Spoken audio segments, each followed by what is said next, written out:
நாங்கள் சொல்லுகிற செய்தி நபிகள் நாயகம் ஸல்லல்லாஹு அலைஹி வஸல்லம் அவர்களுடைய வழிகாட்டுதலிலே இருக்கிறதா? இருக்கிறத சொன்னால் நாங்கள் கண்ணியவான்கள், இல்லாதை சொன்னால் நாங்கள் கேவலமானவர்கள். அதைத்தான் நீ உரசி பார்க்கணுமே தவிர, நாங்க போய் சத்தியத்தை சொல்வதற்காக வேண்டி எங்களை பிடிச்சி அடிச்சான்னு சொன்னா அடிச்சவன் உசந்தவன் ஆயிருவானா? அடி வாங்கின நாங்க தாழ்ந்தவர் ஆயிருவோமா? குர்ஆன்ல அல்லாஹ் சொல்லி காட்டுறான், ஃபரீகன் கذبتم வஃபரீகன் தக்துலூன். நபிமார்கள்ல ஒரு பெரும் கூட்டத்தை நீங்கள் நிராகரித்தீர்கள், ஒரு பெரும் கூட்டத்தை கொன்று குவித்தீர்கள். இது எதை காட்டுது? இப்ராஹிம் நபி தூக்கி நெருப்பு குண்டத்தில் போட்டான்ல, அதனால என்னவாச்சு? இப்ராஹிம் நபி நெருப்பு குண்டத்தில் வீசப்பட்டார், முகத்திரை கிழிக்கப்பட்டது அப்படின்னு அர்த்தமா? இப்ராஹிம் நபிக்கு இழிவு ஏற்படுத்தி விட்டு அர்த்தமா? இப்ராஹிம் நபி நெருப்புல போட்டா என்ன கவனிக்கணும்? எதுக்கு போட்டான்? அவர் என்ன சொன்னதுக்காக போட்டான்? அவர் என்ன தப்பு செஞ்சாருக்கிறதுக்கு போட்டான்? இதை இலங்க பார்க்கணும். இது மாதிரி நமக்கு ஏதாவது நடந்துச்சுன்னு சொன்னா இப்படியே பேசிக்கிட்டு திரிகிறாங்க. இது இஸ்லாமுடைய பேச்சு அல்ல. ஒரு முஸ்லிமுக்கு இந்த மாதிரி விமர்சனங்கள் வரக்கூடாது. ஒரு மனிதன் கேவலப்படுத்தப்பட்டால், அடிக்கப்பட்டால், உதைக்கப்பட்டால், சித்திரவதை செய்யப்பட்டால், பலவித இன்னல்களுக்கு உள்ளாக்கப்பட்டால் நீங்கள் எதை பார்க்கணும்? எதுக்காக இந்த அடி விழுதுன்னு பார்க்கணும், எதுக்காக இந்த கேவலம் என்று பார்க்கணும். நான் ஒரு தவறான காரியத்தில் ஈடுபடும் பொழுது என்னை கையும் களவுமாக பிடித்து உதைத்தால் அது எனக்கு கேவலம். நான் ஒரு நல்ல காரியத்தை செய்யும் பொழுது என்னை பிடித்து உதைப்பார்களே ஆனால் அது எனக்கு கௌரவம். உதைக்கிறது கௌரவத்தையோ கேவலத்தையோ தீர்மானிக்காது. எதுக்கு உதவாங்கிறான் அது தீர்மானிக்கும். ஜெயிலுக்கு போறது கேவலத்தையோ கௌரவத்தையோ தீர்மானிக்காது. எதுக்கு ஜெயிலுக்கு போறான் அது தீர்மானிக்கும். நாடு கடத்தப்படுவது கௌரவத்தையோ கேவலத்தையோ தீர்மானிக்காது. எதுக்கு நாடு கடத்தப்பட்டான்? நாங்க எங்க நாட்டில இருந்து நாடு கடத்தப்பட்டோம்? என்ன மலேசியா எங்க பிறந்த நாடா? ஐசி புளூ கார்டை நாங்க வச்சுக்கிட்டு இருக்கிறோம். அந்த நாடு குடிமகளா? நாங்கள் சுற்றுலாவுக்கு போன எங்க நாட்டுக்கு நாங்க வந்திருக்கோம். நாடு கடத்தப்படவும் இல்லை. அப்படி பார்த்தா எங்க நாட்டுக்கு நாங்க வந்து விட்டோம். ஆனால் ரசூல் ஸல்லல்லாஹு அலைஹி வஸல்லம் அவர்கள் சொந்த நாட்டிலிருந்து கடத்தப்பட்டாங்களே. நாடு கடத்தப்பட்டது கேவலம் என்று இருந்தால் நபிகள் நாயகம் ஸல்லல்லாஹு அலைஹி வஸல்லம் அவர்கள் மக்காவுல தானே பிறந்தாங்க. அதான சொந்த ஊரு. அங்கே இந்த நாடு கடத்தப்பட்டார்களா இல்லையா? இவங்க எல்லாம் இப்ப இருந்த என்ன பண்ணிருப்பாங்க யோசிச்சு பாருங்க. இப்ப இந்த மாதிரி பரப்புறவங்க எல்லாம் ரசூல் ஸல்லல்லாஹு அலைஹி வஸல்லம் காலத்தில் இருந்திருப்பார்களே ஆனால் கண்டிப்பா அபூஜஹலுக்கு லெப்டாவோ ரைட்டாவோ இருந்திருப்பார்கள். அபூஜஹலோட சேர்ந்து கொண்டு அவனுக்கு வலது கைகளாக இடது கைகளாக இருந்துகிட்டு பத்தியெல்லாம் ஊர் விட்டு விரட்டிட்டாங்க. எதுக்கு விரட்டினா இது ஒரு இதுல சந்தோஷம் அடைகிறான் உலக. இதுல சந்தோஷம். கடத்தியாச்சு, பிடிச்சு உள்ள வச்சாச்சு, காப்பு போட்டாச்சு, நிப்பாட்டி தெருத்துல எடுத்துட்டு போயாச்சு. அப்படி பண்ணிருக்கட்டுமே. இதுல என்ன சந்தோஷம்? இதுல எங்களுக்கு என்ன கவலை? நீ சந்தோஷப்படுறதுல ஒண்ணும் கிடையாது, நாங்க கவலைப்படுறதுல ஒண்ணுமே கிடையாது. இன்னைக்கு நேரத்தை நாங்க என்ன புதுசா முதல்ல வாழ்க்கையில இப்பதான் நம்ம சந்திக்கிற மாதிரி எது நினைக்கிறாங்க? இப்பதான் ஃபர்ஸ்ட் நம்ம இதை சந்திக்கிறோமா? 25 27 வருஷமா இதை சந்தித்துக் கொண்டிருக்கிறோம். நாங்க சந்திக்காத அடக்குமுறைகளா? இன்னைக்காவது இன்னைக்கு இவ்வளவு மக்கள் இருக்கிறீங்க. 1980களில் நாங்கள் சத்தியத்தை சொல்லும் பொழுது எவ்வளவு பேர் இருந்திருப்பீங்க? ஒரு 10 பேர் இருந்திருப்பீங்க. ஊர்ல மீட்டிங் போடுவோம், 10 பேர் இருப்பாங்க. சும்மா வளர்ந்துடல, சும்மா தாறுமாறா இந்த மக்கள்கிட்ட மெசேஜ் போகல. வரலாறு இருக்கிறது. 1980களில் நாங்கள் பிரச்சாரம் செய்யும் பொழுதெல்லாம் ஒரு கூட்டம் போடுவோம். ரோட்ல போட விட மாட்டான், வீட்டுல போட விட மாட்டான். நம்ம சகோதரர் ஒருத்தர் வீட்டுல போய் சந்திச்சு ஒரு 5 பேர் தான் கேட்கறதுக்கு வருவாங்க. அதை விட மாட்டான். ஊரை விட்டு வெளியே அனுப்புவான். வரும்போதே கல்லை விட்டு அடிப்பான். பஸ்ல ஏறும்போது பஸ்ல கேலி பண்ணுவான். திரும்பி வருவோம். வீட்டுல போய் 4 பேரை சந்தித்து பேசக்கூட முடியாத அளவுக்கெல்லாம் நாங்கள் இழிவை சந்தித்தோம். அதை விட பெரிய இழிவா இது? அதை விட ஒரு பெரிய கேவலமா? கார்கள் உள்ள போவோம், வாடகை 10-20 பேர் சேர்ந்து நாங்க வேன்ல போவோம் பிரச்சாரத்துக்கு. ஏன் 10-20 போறோம்? ஊர்ல 5 பேர் தான் இருப்பான். 20 பேர் கூட்டிட்டு போனாதான் ஒரு 25 பேர் முன்னாடி இருப்பாங்க. அதுக்காக வேண்டி ஒரு 4-5 ஊர்ல சேர்த்து ஒரு 20 பேரை திரட்டுவதற்கு கஷ்டப்படுவோம். ஒரு ஊருக்கு போவோம். காரை உடைச்சி டயரை பஞ்சர் ஆக்கி நடந்தே ஊரை விட்டு கடந்து வந்து பல மைல் கடந்து வந்து பஸ் ஸ்டாண்ட்ல காத்து கடந்து பஸ் ஏறி வந்திருக்கணும். இல்ல பார்க்காத சம்பவம் நினைக்கிறீங்களா? இதெல்லாம் இதுக்கெல்லாம் பிறகுதான் மக்கள்கிட்ட சத்தியம் போன சும்மா போயிடல.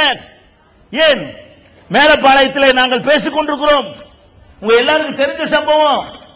மேலப்பாளையத்தில் ஒரு முஹர்ரம் மாசம் கர்பலாங்கிற தலைப்பு கொடுக்கிறாங்க. கர்பலாவுல இதே மாதிரி பேசிக் கொண்டிருக்கும் பொழுது ஒரு மேடையெல்லாம் கிடையாது, திண்ணை வைத்த வீடு. இங்கிட்டு திண்ணை இருக்கும், இங்கிட்டு திண்ணை இருக்கும். இந்த திண்ணையில பேசிக் கொண்டிருக்கிறோம். ரோட்ல ஒரு 25 பேர் உட்கார்ந்து இருக்கிறாங்க. மழை பெய்ய ஆரம்பிக்குது. இவன் போய் எதிர்த்தாப்புல உள்ள திண்ணையில உட்கார்ந்துறான். ரோடு ஃப்ரீயா இருக்கிறது. அந்த திண்ணையில நான் பேசுறேன், இந்த திண்ணையில 25 பேர் உட்கார்ந்து இருக்கிறான். ஒரு 2 வீலர்ல 3 பேர் வந்தாங்க. பேசிக் கொண்டிருக்கிறேன். இப்படி நின்றாங்க முன்னாடி மலையிலேயே தலையத்துல ஆட்டினாங்க. ரசிச்சு கேட்கிறாங்க. நான் நினைச்சுக்கிட்டேன், நான் பேசும் பொழுது நாம் ஆகா இவ்வளவு உன்னிப்பா மலையில வந்து ரெண்டு சகோதரர்கள் கேட்கிறார்களே அப்படின்னு சொல்லி அவங்கள பார்த்தே பேசிக்கிட்டு இருக்கிறேன். அங்க ஏத்தாப்புல உள்ள ஆளை கூட மறந்துட்டேன். திடீர்னு கை எடுக்கிறாங்க. பெரிய பெரிய வீச்சர் வால் எடுத்துக்கிட்டு தடத்தண்ண திண்ணையில ஏறினா மடமடந்து வெட்டினான்.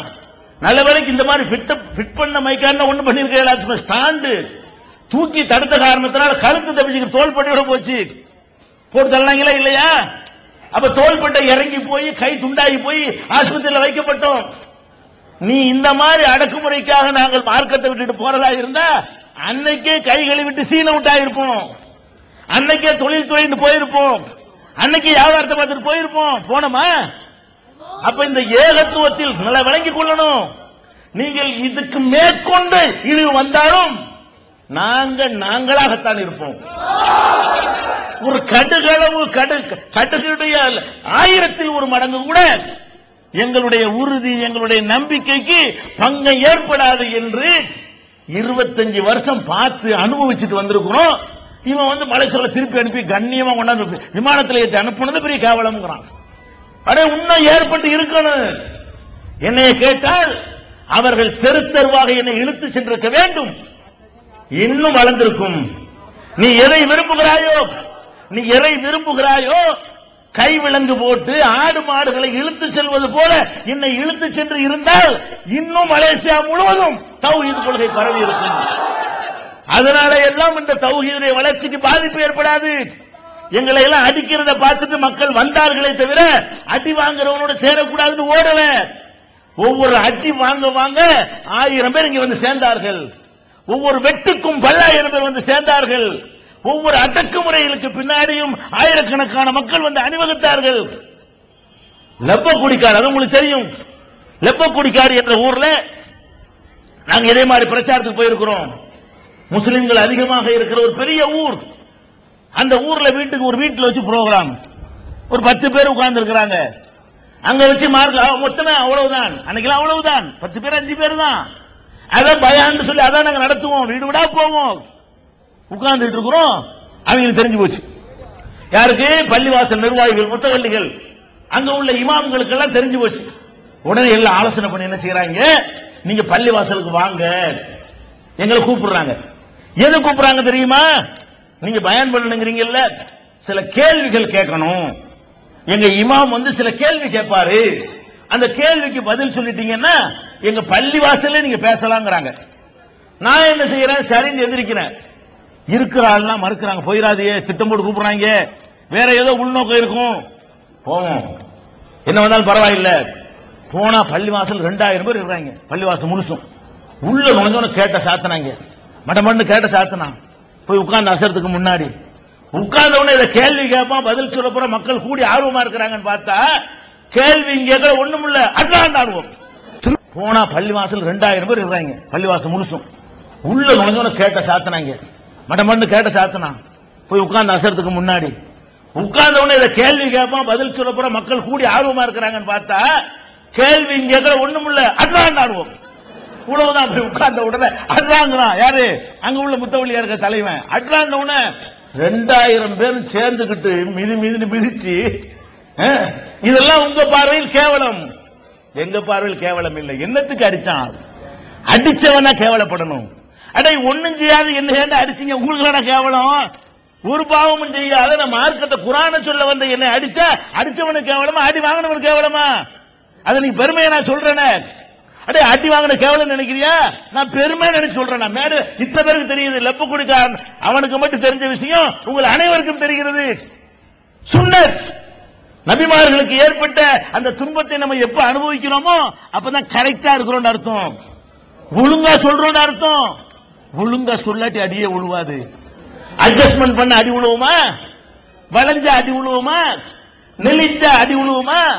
மார்க்கத்தை மறைச்ச அடி விழுவுமா? மாத்தி சொன்ன அடி விழுவுமா? எல்லாரும் சொல்ற மாதிரி டவுரி வாங்குற கல்யாணத்துல போய் பாத்தியாண்டு அடி விழுவுமா? தர்கா வழிபடுற இடத்துல போய் எனக்கு தான் பங்கு தான் போய் நானும் போய் அல்பாத்தியா சொன்னா விழுவுமா? தவறு என்று சொல்லும் பொழுதுதான் இது மாதிரியான துன்பங்கள்லாம் வரும். அப்ப இது என்ன புதுசா? எங்களுக்கு முத்துப்பேட்டையில பேசிக்கிட்டு இருக்கிறோம். முத்துப்பேட்டையில என்னப்பா 60 அடி அவுளியா? முத்துப்பேட்டை எதுக்கு ஃபேமஸ்? 60 அடி அவுளியா. 60 அடியில கபரு செத்து போனால புதைச்சு வச்சிருக்கிறான். 60 அடி பாவாங்கிறான். என்னங்கிற 60 அடி பாவான்னு சொல்லி இதெல்லாம் குர்ஆன் ஹதீஸ்ல இல்ல, இதெல்லாம் கிடையாதுங்கிறத நாங்க பேசுறோம். சும்மா சின்ன மேடை, ஒரு 20 பெண்கள் இருப்பார்கள், ஒரு 25 ஆண்கள் இருப்பார்கள். கொஞ்சம் டெவலப் ஆன நேரம், எவ்வளவு பேர் கேட்க கூடாது. அப்ப கொஞ்சம் கடந்து வந்து ஒரு 25-30 பேர் கூடுற அளவுக்கு வளர்ந்திருந்தோம். ஒரு 30-40-45 பேர் இருக்கிறாங்க. பேசிக்கிட்டு இருக்கும் பொழுது பெட்ரோமாக்ஸ் லைட் எடுத்து கரண்ட் போயிட்டா வெளிச்சத்துக்காக வச்சிருந்தாங்க. அப்படியே கலட்டி தூக்கி மேடையில் எறிகிறான். தீப்பத்திக்கிட்டு எரியுது. டீப் லைட்டை பிடிக்கிட்டு வந்து எறிகிறான். 2 போலீஸ் என்ன செய்ய முடியும்? ஒரு பெரும் கூட்டமே வருது, அடிக்கிறான். எல்லாம் இறங்குறாங்க. தலைமை தாங்கின ஒரு ஆள் தான் மிச்சமா இருந்தாரு. என்னோட பேச வந்த ஒரு ஆலிம் அவர் ஓட்ட எடுத்துட்டாரு. அன்னைக்கு ஓடினவர் அன்னைக்கு தௌஹீத் அவர் இல்ல. அன்னைக்கு ஓடினவர் இன்னைக்கு வரைக்கும் ஒரு தௌஹீத் பக்கம் வரல. அன்னைக்கு ஓடி போய் ஒளிஞ்சிட்டாரு. நாங்க நின்றோம். அட்டி இங்கே அட்டி. சுப்ஹானல்லாஹ். இந்த பெண்கள் பக்கத்தில் ஒரு விறகு கடை இருந்துச்சுங்க. இந்த 20 பொம்பளைகள் விறகு கடையை உடைச்சி விறகு எடுத்துட்டு வந்து ஜவண்டாண்டுகிட்டு விறகு கட்டை எடுத்து சொல்லட்டினா ஆம்பளை எல்லாம் ஓடிப்பிட்டானுவாங்க. அதாவது கண்ணால பார்த்தோம். ஒரு 20 பொம்பளைங்க அவ்வளவு ரோடிகளை விரட்டினாங்க விறகு கட்டை எடுத்துக்கொண்டு. அப்ப அந்த மாதிரி நேரத்தில் டீப் லைட் அடுத்து தொடையில காயம் ஏற்பட்டு ரத்தம் வருது. நாங்க மேடை விட்டு இறங்கல, நகர மாட்டோம் தான் நின்றோம். கேவலமா இது? இன்னைக்கு முத்துப்பேட்டையில ஒண்ணும் இல்லாம போயிட்டோம், தொடச்சு எரிஞ்சிட்டோமா? முத்துப்பேட்டையில மிகப்பெரிய வலிமை மிக்க ஜமாத்தாக நாங்க இருக்கிறோமா? இது நாகூர் மக்களை எல்லாம் வழிகெடுக்கக்கூடியதுல முதலிடம் வைக்கக்கூடியது. பல தெய்வ வணக்கத்தை இஸ்லாத்திலே நுழைத்து இஸ்லாத்துக்கு கெட்ட பேர் ஏற்படுத்தின ஊர்கள்ல நாகூர் முதலிடம். நாகூர் ஆண்டவருங்கிறான். செத்து போனால பொதிச்சு வச்சுக்கிட்டு நாகூர் ஆண்டவருங்கிறான். தர்காவுக்கு முன்னாடியே கூட்டம் போட்டு சொன்னோம், இந்த ஆலயங்கள் அப்புறப்படுத்த வேண்டும், அல்லாஹ் ஒருவனை மாத்திரமே தான் வணங்க வேண்டும், செத்தவர்களை வணங்காதீர்கள், சமாதிகளை வணங்காதீர்கள் என்று தர்காவுக்கு முன்னாடியே போய் சொன்னோம். உட்கார்ந்து இருக்கிற சேரையெல்லாம் எடுத்து அடிச்சான். பயங்கரமான கலவரம். அவ்வளவு ரத்தாறு ஓடுது. யாரும் நாங்க அசையல, கலங்கல.